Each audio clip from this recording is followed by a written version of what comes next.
What most people lack is real business knowledge, like accounting, like debt, like taxes. You got to know that stuff, but they don't teach it in school to anybody. And it's killing us. It's killing the brains of our kids. They're going backwards. We all have fear. To be truthful, we all have fear. It's just how you deal with it. So, and then when people ask me, how did your rich dad learn this when your poor dad, a PhD, didn't? And the answer is very simply, my rich dad, who's my best friend's father, his father died when he was 13.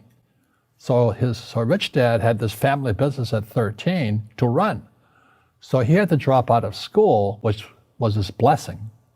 There's blessings, and sometimes the blessing doesn't look like a blessing, but it turned out to be a blessing. And then his teachers became his bookkeeper, his accountant, his attorney, his banker, his real estate agents. So he has what I call real teachers, not these fake teachers in school.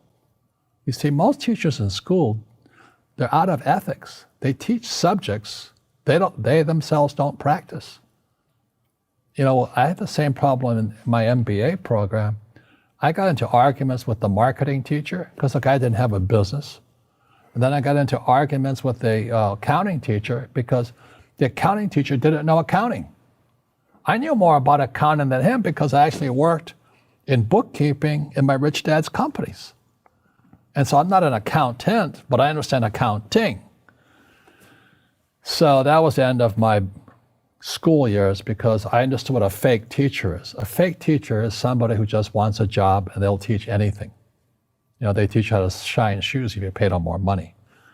But they really don't know what they're teaching. For example, my calculus teacher, went to military school in New York, and I asked the teacher, I said, I'm in my third year of calculus now. It was called strength of materials.